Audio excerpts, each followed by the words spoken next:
And you platform people on this programme like Kelly J. Keane are very much linked to far-right nationalist groups. Frida, I know you get away with this on other shows, but you're not talking that nonsense on my show. That is actually a lie. Okay, so I want you to pay close attention to what you're about to watch, because this isn't just another debate clip. This is one of those rare moments where somebody walks into a conversation completely confident and then realizes about 30 seconds in that they are not where they thought they were. Freda Wallace came on to Julia Hartley-Brewer's show ready to do what activists often do on television: deflect, label, accuse, throw out a buzzword, dodge the actual question, and move on before anyone notices. That strategy can work when the interviewer is unwilling to press for a clear answer. But Julia Hartley-Brewer isn't known for letting conversations drift past the central issue. She keeps coming back to the same question until she gets an answer, or until it's obvious there isn't one.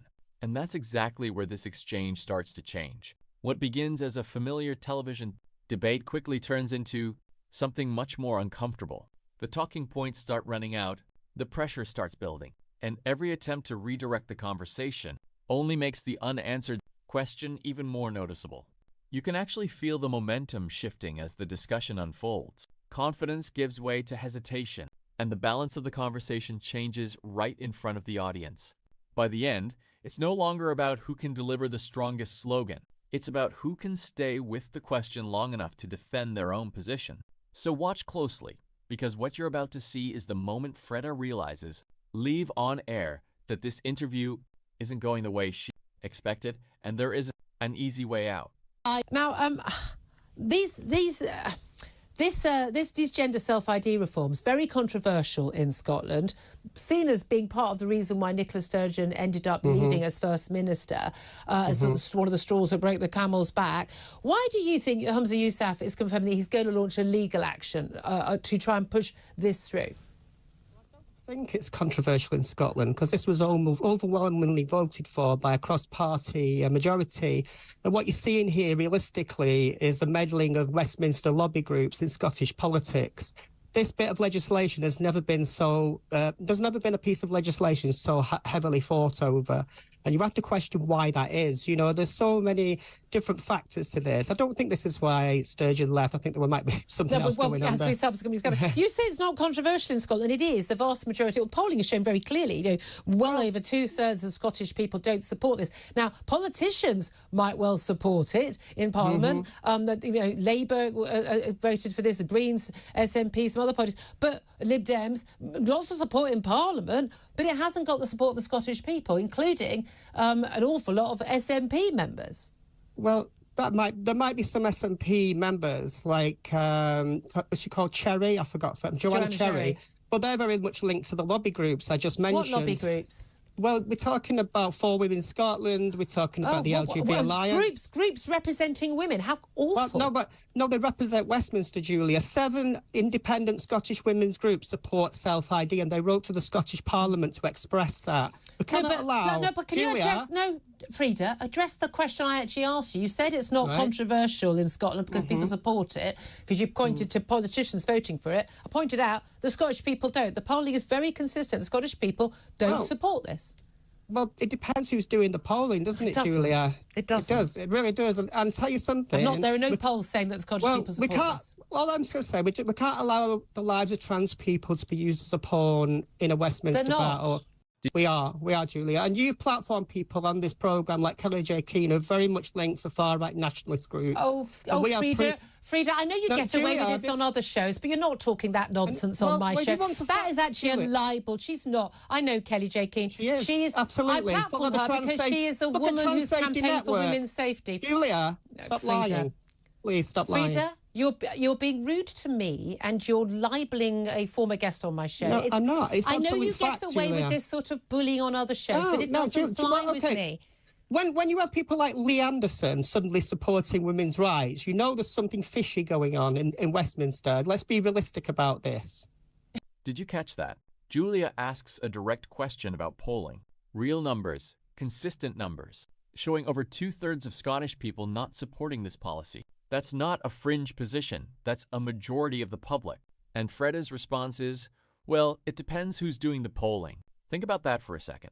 Julia points out that there aren't any widely recognized polls showing majority support. Instead of responding with evidence or pointing to data that backs her position, Freda immediately changes direction. The conversation shifts away from the numbers and toward criticism of the people, raising concerns. That's the moment worth paying attention to. When someone can't engage with the question being asked, the discussion often moves away from the facts and toward the motivations of other people. Rather than explaining why the polling should be viewed differently, the focus turns to women's advocacy organizations and the individuals speaking out against the policy. Joanna Cherry, a prominent Scottish politician, is dismissed in just a couple of sentences. For Women Scotland, a grassroots women's organization, is portrayed as part of a broader political campaign instead of having its arguments addressed directly. Whether viewers agree or disagree with those groups isn't really the point here. The point is that the original question about public opinion still hasn't been answered. And this is where Julia Hartley-Brewer's approach becomes so effective. She doesn't interrupt. She doesn't try to overpower the conversation. She doesn't need dramatic reactions or raised voices. Instead, she calmly returns to the same question over and over, allowing every deflection to become more obvious to the audience. That's what makes this exchange so compelling. Sometimes winning a debate isn't about delivering the sharpest one-liner. It's about staying focused, while the other side keeps moving further away from the question everyone is waiting to hear answered. Again, another absurd statement. The key thing here is gender self-ID. Any man or woman being able to say that they are living in they are now a different gender and having that legally recognised. That doesn't expose men to risks, but it does expose women to risks. We know with men who are rapists. We've seen Isla Bryson and other cases who can then, after the point at which they're charged or convicted, say, "Oh, actually, I'm a woman," and get put into a women's prison. That was something that the Scottish gender self-ID law would allow. It's been happening in England as well. Some of the Humza Yousaf and indeed Nicola Sturgeon endorsed happening until there was a public outcry and they had to backtrack. At the end of the day, as much as I don't want trans people to have to go through any more difficulties in their lives than they already are going through, because I think it's a very difficult thing to be in that situation. When rights for trans people trample on the rights and safety of women and girls, we have a right to speak out, don't we? Well, all you have to do there is do a risk assessment, Julian. 18 other countries that have self-ID laws with no issues, most recently Spain and Finland, they have these laws of self-ID. There's no issues There's at no all. issue with men being rapists being put into prisons with women. Well, that's not what we're discussing. But don't go to extremes. We're not going to those extremes, Julia. Those extremes, they were 3 in 1 week. Okay, can I just speak to that a little bit? Because when you go to extremes, you don't win the argument. When you start talking about immigrants as having diseases, we know where that's going. What happened then? Where did that get thrown in? Talk about the subject in hand, Freda. Why don't you speak to Brendan O'Neill again and have a word with him, and he'll tell you. Talk about the subject. I love the fact you're just deflecting to. I mean, why don't you just call everyone a Nazi in the next few minutes? We'll have done. I'll have the full. We'll have the full packet of insults. Is that an admission I asked you a question, and you're deliberately. No, Freda. Do you know what? I'm sure these things. Interviews like this do really well online because, people are battling. But I think it's really boring. I'd much rather have a sensible conversation about where trans rights clash with women's rights. You've had no sensible discussions on trans issues.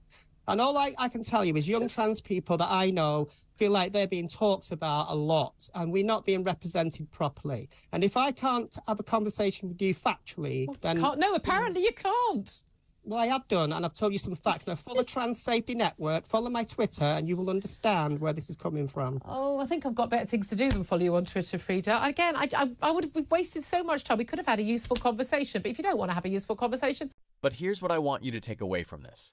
Freda Wallace didn't lose this debate because she's a bad person or because her cause is necessarily wrong. She lost it because she came to a debate and repeatedly avoided engaging with the central questions being put to her. Every time Julia raised a concrete point, the polling numbers, the Isla Bryson case, or the legal implications being discussed around self-ID policies, conversation shifted somewhere else. Instead of directly addressing those points, the discussion moved toward broader accusations, different topics, or social media references. That's not what most people expect when they tune in to watch a serious debate. People don't watch these interviews just to hear familiar talking points, repeated back and forth. They want to see ideas tested under pressure. They want to hear difficult questions answered, even when the answers are uncomfortable. And that's what made Julia Hartley-Brewer's approach stand out. She wasn't trying to score cheap points or dominate the conversation. She kept bringing the discussion back to the same unanswered questions, giving her guest multiple opportunities to explain her position. Whether you agree with Julia or not, it's hard to ignore how consistently she focused on the issues she believed the audience wanted addressed. Her closing remark probably captured the entire exchange better than anything else. She said she'd rather have a sensible conversation about trans rights and women's rights genuinely come into conflict. That's a position many people, regardless of where they stand politically, can at least recognize as an invitation to have a real discussion. These are complicated issues that affect real people, and they're unlikely to be resolved through slogans, personal attacks, or dismissing those who ask difficult questions. If the goal is to persuade people who haven't already made up their minds, then clear arguments and direct answers usually go much further than avoiding the question. Viewers can often tell the difference, and debates like this tend to leave a lasting impression because of that. But that's just what I saw. Now I want to hear from you. Who do you think made the stronger case? And what moments stood out the most during this exchange? Let me know in the comments, and if you enjoyed this breakdown, don't forget to like the video and subscribe for more political debates and in-depth commentary.